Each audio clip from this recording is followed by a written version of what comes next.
the first question. Do you think that you will go to heaven when you die? Prem Pramod.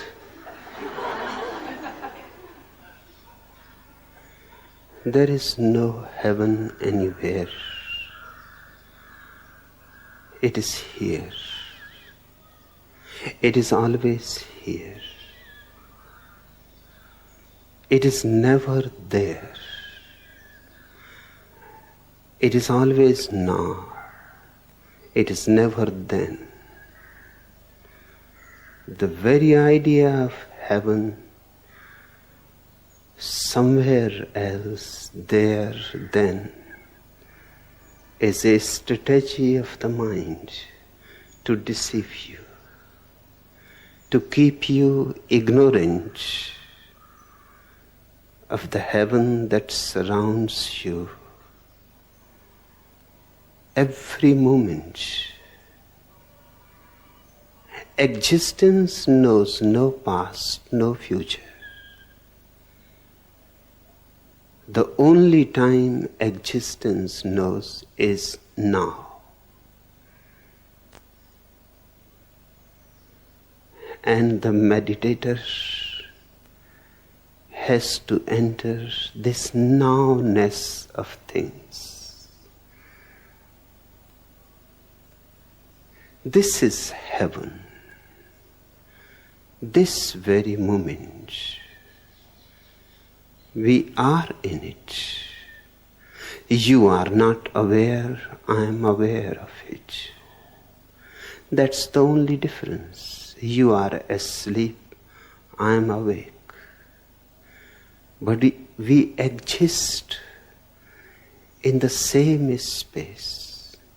There is nowhere to go. The biblical story says God became angry with Adam and Eve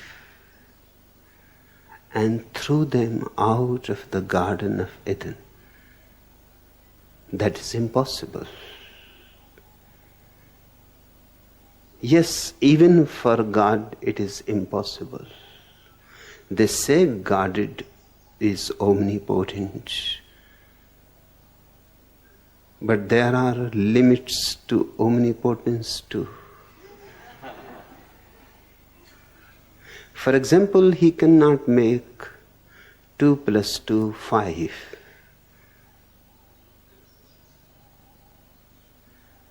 He cannot throw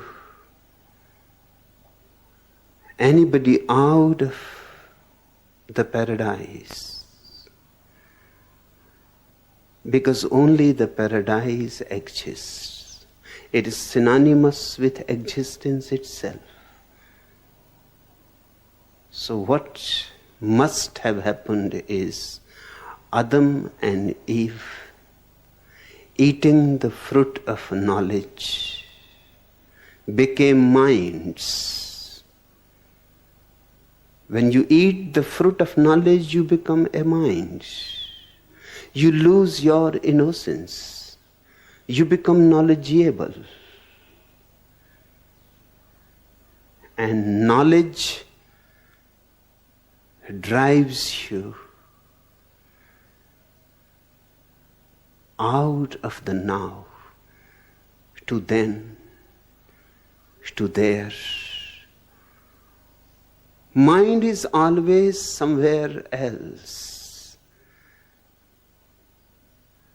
Adam and Eve must have fallen asleep. Metaphysically, to fall asleep means to become a mind. And to become a Buddha, awakened. To become a Christ is to come out of the mind, to come out of knowledge and become again innocent. That's the whole alchemy of meditation. I am not identified with the mind anymore. So there is no question of any heaven anywhere else. The religious scriptures are full. They even give you the maps where the heaven is, how far away, how to reach there, what path to travel, what guide to listen to. Christ, Muhammad, Buddha. And they also make you very much afraid that if you don't reach heaven, you will fall into hell. Neither the heaven exists nor the hell exists. They are just in your psychology.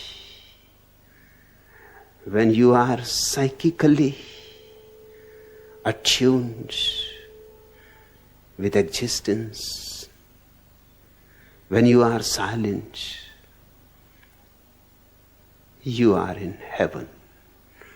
When you are disturbed, when you lose your silence, you are distracted.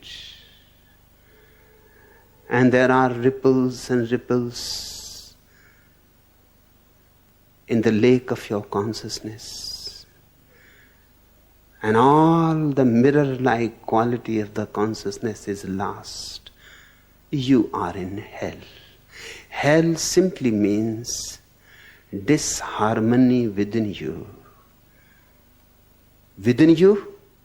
and with existence too. The moment you are harmonious within yourself and with the existence, and there are two sides of the same coin, immediately you are in heaven. Heaven and hell are not geographical. So Pramod, the first thing to remember, there is no heaven, no hell for me. They have disappeared the moment I became disidentified with the mind. Secondly, one is never born and never dies. Both are illusions. Certainly, they appear, but they appear only just like a snake appearing in a rope when you cannot see clearly. Maybe night is descending. The sun has set. And you are on a dark path. And suddenly you become afraid of the snake. But there is only a rope lying there. Bring light. Just a candle will do. And the snake is no more found. It was never there in the first place. Birth is as illusory as a snake seen in the rope. And if birth is illusory, of course death is illusory. You are never born and you never die. You certainly enter into a body. That is a birth. And one day you leave the body. That's what you call death. But as far as you are concerned, you were before your birth and you will be after your death. Birth and death don't confine your life. There have been many births and many deaths. Births and deaths are just small episodes in the eternity of your life. And the moment you become aware of this eternity, another name for now, this timelessness, all fear, all anxiety about death immediately evaporates, just as dewdrops evaporate in the early morning sun.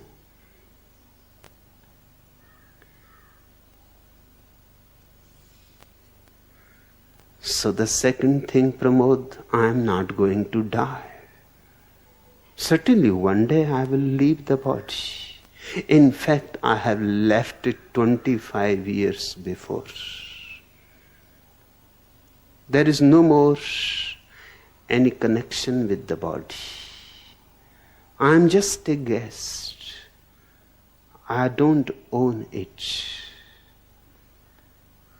I am no more part of it. It is no more part of me. We are together and on friendly terms. There is no antagonism. I respect it because it gives me shelter. But there is no bridge. The body is there, I am here, and between the two there is a gap.